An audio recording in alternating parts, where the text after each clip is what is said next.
पदम प्रभुवर मुझे निर्लेप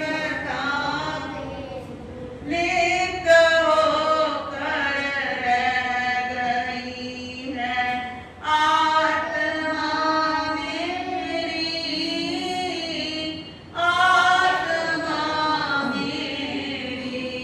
लिप्त होकर रह गई है आत्मा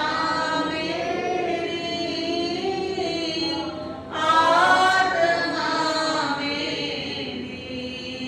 कब बनेगी रूह ये परमात्मा मेरी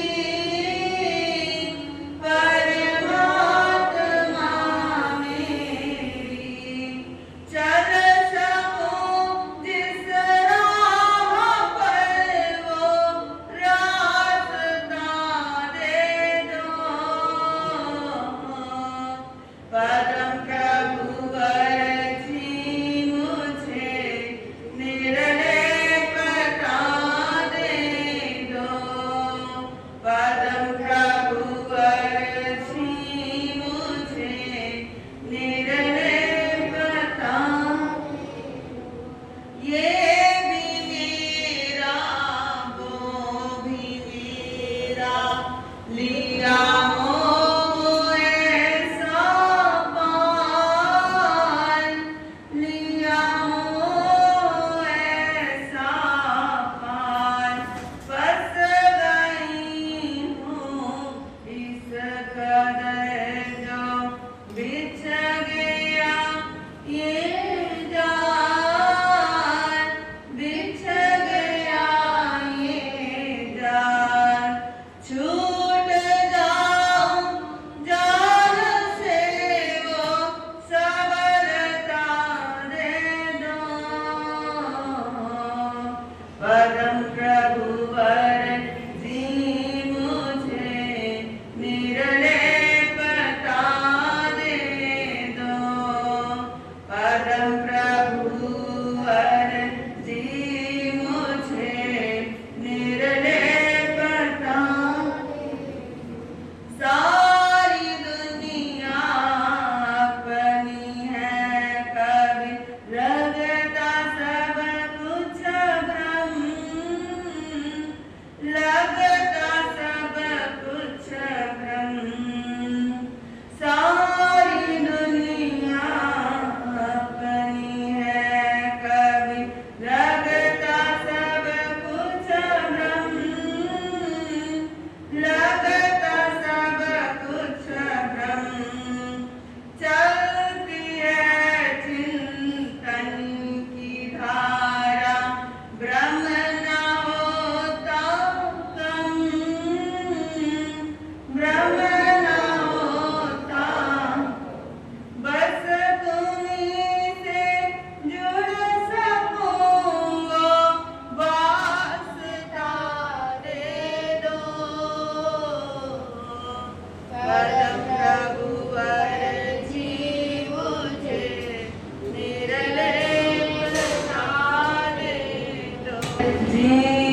सर्वेषु मैत्रिन्गुणेषु प्रमोदं क्लिष्टेषु जीवेषु कृपापरत्वं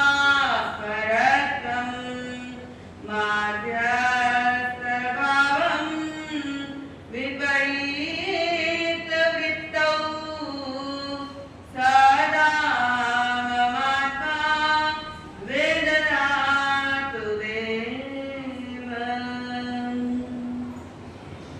देवादिदेव शासनेश महाप्रभु के पावन चरणारविंदों में भावबंधन नमन स्वीकार। परम श्रद्धेय परम उपकारी आत्मज्ञानी सद्गुरुदेव पूज्य शिवाचार्य भगवान परम उपकारी पूज्य गुरुदेव श्री जी एवं पूज्य गुरुनिधि महाराज के चरणों में भावबंधन नमन स्वीकार। आप सभी भव्य आत्माओं की भव्यता को मेरा प्रणाम स्वीकार। गुरु कृपा से जो कुछ भी व्यक्त करूंगी, जो कुछ भी सीखा है उसे कुछ देर आपके समक्ष रखने का प्रयास करूं। धर्म प्रेमी बंधुओं, माताओं एवं बहनों,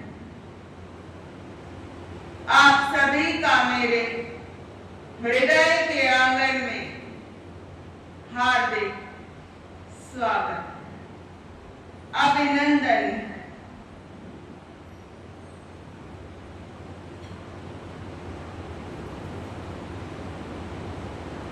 आज का मुख्य विषय रहेगा प्रतिलेखन। प्रतिलेखन से हमारा तात्पर्य है यतना की आंख का प्रयोग करना, विवेक की आंख का प्रयोग करना। विश्व वंद्य प्रभु महावीर स्वामी ने 5 समिति 3 गुप्ती के संबंध में चर्चा की है। 8 प्रवचन माता है जो एक साधक को संभालती है, एक साधक का लालन पालन संरक्षण एवं संवर्धन करती है। बड़ी कमाल की बात है, एक माँ ऐसी माँ है, दिखने में कुछ नजर नहीं आ रहा, लेकिन उनकी पूरी पूरी कृपा है। साधु की माता कौन है जी? है जी, अष्ट प्रवचन माता ही साधु की माता है। किसी भी धर्म में सुई लेने देने रखने वस्त्र कैसे संभालने कुछ भी बात नहीं है। यहाँ तक कि परखना भी कैसे परखना है, कितनी मुख्य बात सामने आई। गजब की बात है, महत्वपूर्ण बात है। Art of flowing, art of living की तो बात आ गई है कि जीना कैसे है, लेकिन जीने के अंदर भी जीना कैसे है, ये बात प्रभु महावीर ने बताई। Art of dying, art of flowing, परखना कैसे। प्रतिलेखना की बात चल रही है। प्रतिलेखना वही व्यक्ति कर सकता है। प्रतिलेखना का अधिकारी वही व्यक्ति है, वही साधक है जो अपनी आत्मा से जुड़ा हुआ है। जो आत्मा से जुड़ा होगा वो परमात्मा से जुड़ा होगा। जो आत्म तत्व से जुड़ा होगा वो परम तत्व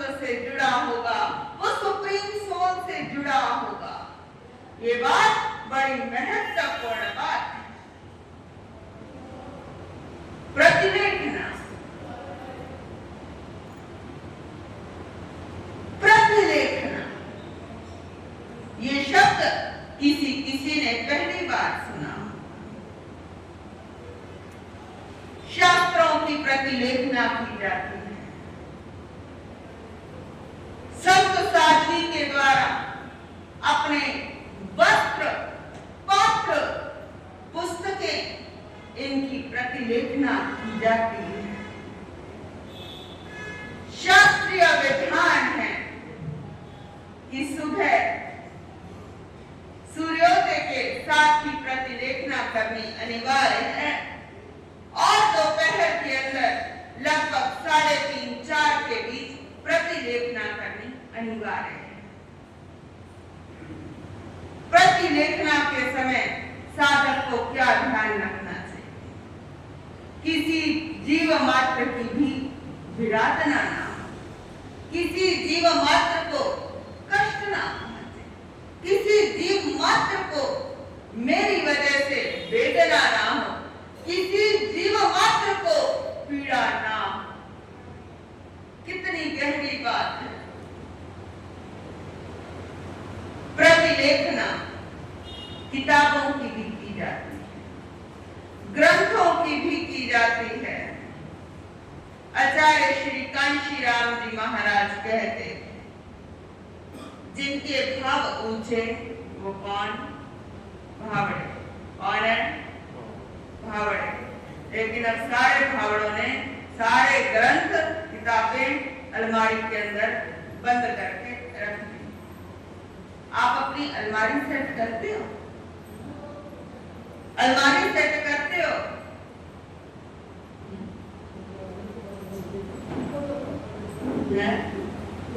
क्या आप अपने वस्त्रों की अलमारी सेट करते हो?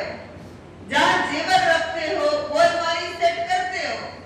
तो अपने शास्त्रों की अलमारी क्यों नहीं सेट करते?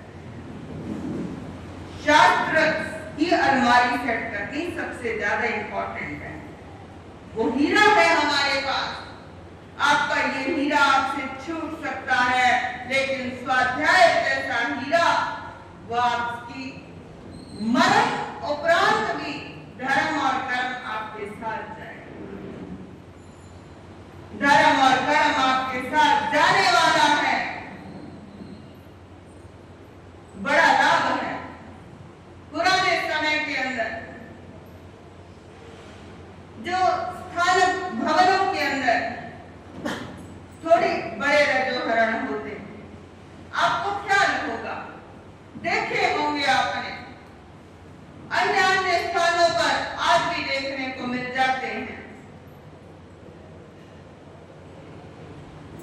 तो पुराने समय में स्थानक उपाश्रय भवनों इत्यादि के अंदर किसी प्रकार का झाड़ू और पोछा इत्यादि तो लगाया नहीं जाता था, लेकिन उसका प्रयोग श्रापों के द्वारा किया जाता। उसका प्रयोग श्रापों के द्वारा किया जाता था।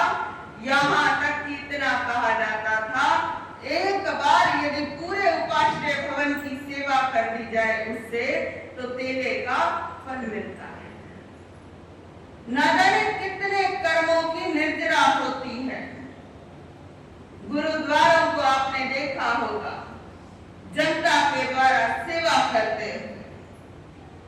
मंदिरों को देखा होगा, जनता के द्वारा सेवा करते हुए।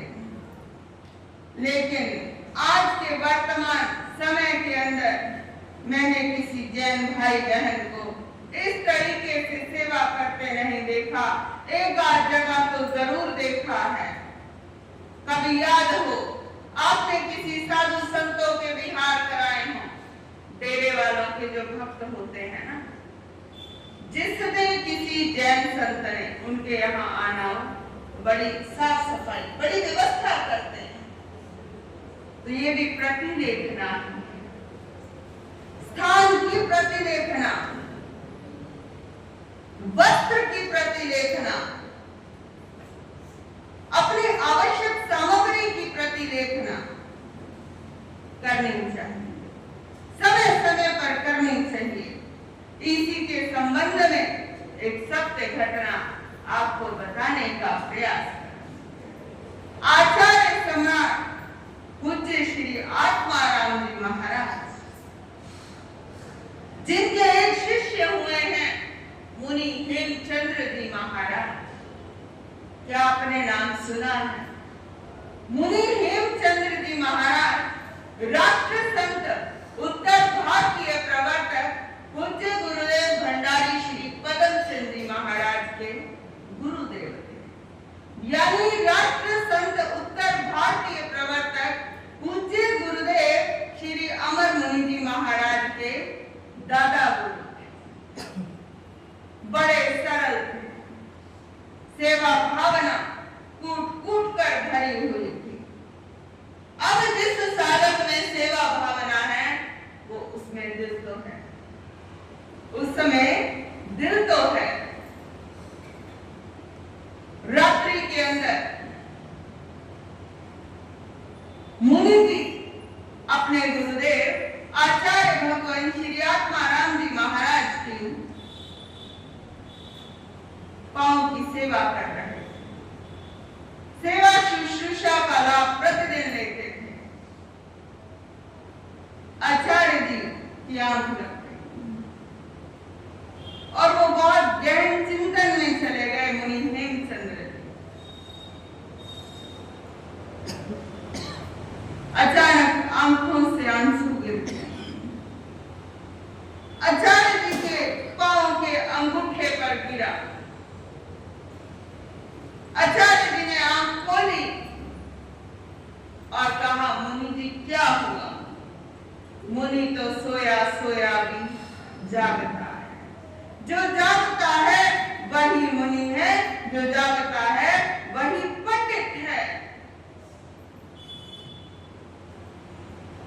मुनि जी कहने लगे, गुरु जी आज तो आप जीवित हो, कल वो वृद्धावस्था और आपकी उम्र का क्या आंकलन किया जा सकता है? कल को आपको कुछ हो गया तो मेरा कैसे निर्वाह होगा इस जैन समाज के अंदर? आपके सारे मुनि बहुत विद्वान हैं। गुरु भाई श्री मनोहर मुनि जी भी बड़े विद्वान हैं। गुरु भाई श्री ज्ञान मुनि जी भी बड़े विद्वान हैं। भोले बाबा श्री रतन मुनि जी भी कुछ हद तक विद्वत्ता को लिए हुए थे। भोले थे लेकिन विद्वान अपर दर्जे के थे, तार्किक भी थे, स्पष्टवादी थे। जो बात जहां कहनी होती थी वो कहने में कुशल थे। गुरुजी मैं तो, मेरे जीवन का निर्वाह कैसे होगा? और इतना कहा कि फूट फूट कर रोने लगे। गुरुजी ने कहा, मुनि जी अभी सो जाओ, सुबह उठेंगे फिर कभी बात करेंगे इस विषय पर। मुनि जी ने गुरु जी की आज्ञा मानी और सोने के लिए चले गए। आचार्य जी भी सो गए। सुबह उठे, सारे मुनि जी प्रतिक्रमण के बाद प्रत्यक्षान लेने आए हैं। अब सुबह का समय होता है, कभी भी कुछ गुरुओं से अक्षर ज्ञान लेना होता है, सुबह पूछा जाता है, सुबह सारी आज्ञाएं ली जाती हैं। क्या आज हम वस्त्र प्रक्षालन कर लें, क्या आज हम किताबों की प्रतिलेखना कर लें, या स्वाध्याय इत्यादि में हम क्या करें? गुरुदेव अक्षर ज्ञान। आज गुरुजी ने बचकान कराने के बाद अपने मुनियों से पूछा कि मुनि जी आप प्रतिलेखना कर दोगे मेरे 32 आगमों की? वैसे आचार्य जी प्रतिदिन अपने 32 शास्त्रों की, ग्रंथों की प्रतिलेखना किया करते थे, लेकिन आज उन्होंने ऐसा कहा कि प्रतिलेखना एक एक अंगुली से करनी है, एक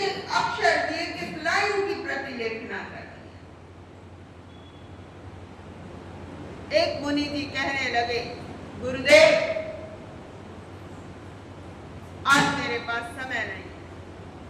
आचार्य भगवान शिवाचार्य भगवान, नमो नमः शिवाचार्य भगवान। गुरुदेव आज मैं नहीं कर पाऊंगा। इतने में अन्य मुनि से कहा, गुरुदेव मेरा पुस्तक प्रकाशन का कार्य चल रहा है, मुझे पुस्तक प्रकाशन के लिए देनी है पब्लिकेशन हाउस के अंदर, तो मेरा ये कार्य नहीं हो पाएगा। गुरुदेव फिर अवसर देखूंगा। वहीं पीछे दुबके हुए से खड़े हैं मुनि हेमचंद जी महाराज। उनको कहा गया तो गुरुदेव क्या मैं आपके शास्त्रों की प्रतिलेखना कर सकता हूं? गुरुदेव ने कहा, क्यों नहीं, आप शास्त्रों की प्रतिलेखना का कार्य करो, लेकिन पूरे शास्त्र प्रतिलेखना के अंदर एक बार भी उठना नहीं। लगातार आपको शास्त्र की प्रतिलेखना करनी है, एक एक अक्षर की, एक एक लाइन की प्रतिलेखना करनी है। जी गुरुदेव। तहत गुरु महाराज मानी गुरुदेव की आज्ञा सुबह से चालू हुए थे गुरुदेव की शास्त्रों की प्रतिलेखना करने के लिए। एक एक अक्षर को बड़ी आत्मा की गहराई से एक एक अक्षर का प्रतिलेखन कर रहे हैं। कहीं कोई जीव हिंसा ना हो रहे, किसी भी प्रकार की प्रतिलेखना करते करते एक व्यक्ति आया, उसने कहा, मथेन वंदानी गुरु महाराज, मथेन वंदानी। गुरु महाराज बोले, पहले तो नजर उठाई नहीं, लेकिन हरियाणा के कुछ श्रावक होते हैं ना, उन्हें हुंकारे भरने की आदत होती है प्रवचन के बीच बीच में भी। मथेन वंदानी। अब जब तक गुरु महाराज बोले ना, तो तब तक फिर बोले, अरे गुरु महाराज, आप में तो कल तक तो इतने सरल से थे, सेवा भाव था, और आज आप तो बड़े अहंकारी हो गए जब से पुस्तकें हाथ में देखी। अब गुरु महाराज के कानों ने तो अपना काम करना ही करना है। गुरु महाराज ने सुना, मथेन वंदानी जी श्रावक। अचानक जो एक लाइन थी वो नीचे आ गई, जो अंगुली थी वो नीचे आ गई, अगली लाइन पे आ गई। शाम हो गई, प्रतिलेखना करते गुरु महाराज श्री आत्माराम जी महाराज के पास वंदन करने के लिए गए। गुरु महाराज, जो कार्य आपने संपन्न करने को कहा था, वो कार्य संपन्न हो गया है। गुरु महाराज ने अपनी गोद के अंदर लेटा लिया और खूब थपथपा रहे हैं, आशीष बरसा रहे हैं, और जैसे ही वंदन करके उठे और वो 32 के 32 सालों टह करके सुना, केवल एक लाइन जिंदगी भर रखते रहे, वो लाइन याद नहीं हुई जिस समय उस श्रावक ने अंतराय डाल दी। लेकिन पूरे के पूरे 32 साल, आज कोई साधु जिंदगी भर भी लगाए 32 सालों को कंठस्थ करने में इतने संभव नहीं है, लेकिन सेवा का इतना फल है कि सुबह से शाम तक में सारे के सारे आगम कंठस्थ हो गए। जैसे आप कोई पानी पीते हो, भोजन करते हो, ऐसे याद होता है ना सेवा का ये महत्व। अद्भुत फल है, लेकिन सरलता जिसमें है और सेवा का भाव जिसमें है, कमाल। कितनी बड़ी बात होगी। जो जाग जाता है वो मुनि होता है। जिसने जागरण कर लिया वो मुनि हो गया। जिसकी आत्मा जाग गई वो साधु हो गया। जो मौन हो गया वो मुनि हो गया। जिसका मन वचन और काया अनुशासित हो गया वो मुनि हो गया। उनका मन वचन और काया अनुशासन में था। केवल शिखा का मुंडन न किया था, मन वचन और काया का मुंडन किया था जिस समय दीक्षा ली थी। मन वचन और काया तो उसी का मुंडित हो सकता है जिसका आत्म संयम हो, जिसका सेल्फ डिसिप्लिन हो। प्रेम जब अनंत हो गया, रोम रोम संत हो गया। प्रेम जब अनंत हो गया, रोम रोम जब से पाई तेरी शरण, रोम रोम संत हो गया। जब से पाई तेरी शरण, रोम रोम संत हो गया। प्रेम जब अनंत